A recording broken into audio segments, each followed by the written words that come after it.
First, thank you for all for coming, and I want to thank K2 for inviting me to read here at the Acoustic Spoken Word Cafe. This is the first time I've done a reading since I was in college, and I won't tell you how long ago that's been. So if I'm a little rusty, I hope you'll bear with me. I'd like to begin with a poem that I've read as an invocation for various groups, some involved in business, the arts, or for a study group called the Quest Club. It's a kind of prayer, but more broadly, it's about yearning and seeking and achieving some understanding about our lives and why we're here. And each one of the poems that I read tonight will have an image that goes along with it, and I will explain that a little bit more as we go. Well, I say that, and then come back. Okay. This poem is called The Argument from Design. There is only one tree in the park. Not this day only, but every day. I find that tree when the day grows dark. Never before dark, when the gray leaves are like a whispered amen to a prayer I wasn't there to say. Therefore, I'm cautious and slow when I start to climb. I believe the tree is not unknown to other men. I test each limb before I leave the one beneath, without assurance any but the lowest will receive me. Then my doubts subside, for I chance upon a tangled branch ripped free the time I almost lost my doubts. Now I can move quickly up the tree into its clotted heart, where the dark yields to my calloused fingers only the life of the one tree in the park. Except for the final poem I'll read tonight, everything you're about to hear is in the sonnet form. Now the sonnet for many is an outdated form. One poet recently referred to it as a bejeweled casket of words. I like that word, bejeweled. Robert Frost, though, said that writing without rhyme is like playing tennis without a net. I've written a great many unrhymed poems, one of which I'll end with tonight. But I find that calling rhyme outdated is like saying that novels or TV shows or paintings are somehow outdated.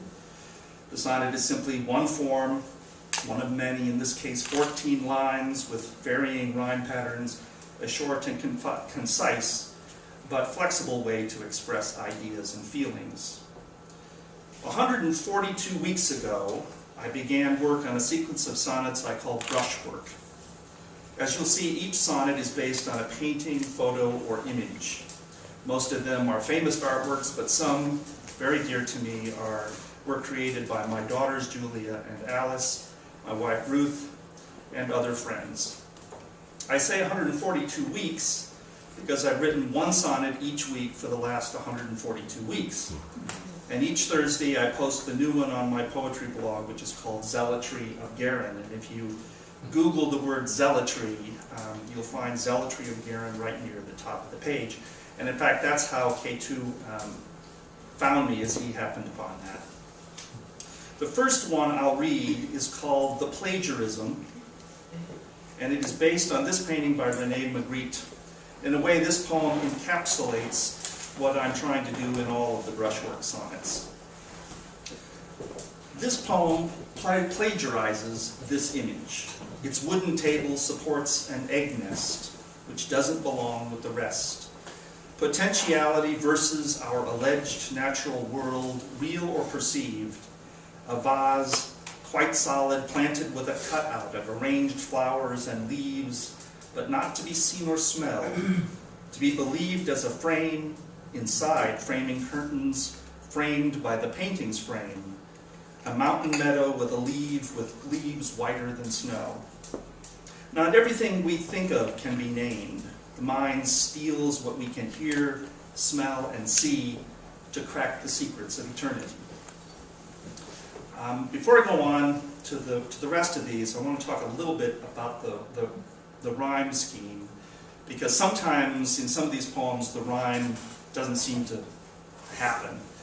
And it's because I'm using a number of different rhyme patterns, but some of them are ABC, ABC. So you have to wait for 3 lines until you hear the rhyme, and sometimes it's not apparent that it's there. very often I'm doing quatrains that's A, B, or A, B, A, or just couplets. But sometimes you have to sort of be patient and wait for the line to come, and you still might miss it, and I may not emphasize it enough. The poem I just read was about plagiarism, but I prefer to think, and you could say that all of these poems are a kind of plagiarism. I'm drawing from other works. But I prefer to think of the paintings and images as inspiration, no different from something that you might see in nature or experience in life. Also, this inspiration works in several ways. Sometimes the painting is a stepping off point for other thoughts.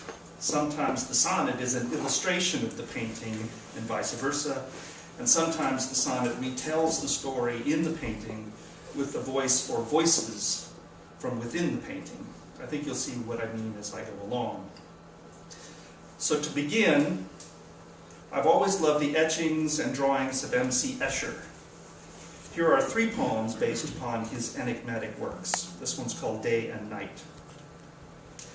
Geese land in the pond like hours in time, unconsciously tuck wings under and glide in sequential and unwavering lines. After flying day and night, they've arrived with a few turning back along the way, only to reach the same pond the same day. Each bird starts a ripple in the water. They're not quite aware of that moment, that wind nor rain, but only shore can stop, though each ripple alter. Each perturbation of the pond is spent in a moment. One goose flaps wing and hops toward the sky, frantically seconded by the flock as all futures beckoned. This one is called Relativity. And this first part of this is absolutely true to life. I once stood staring down a long staircase, then stood up, having fallen all the way down.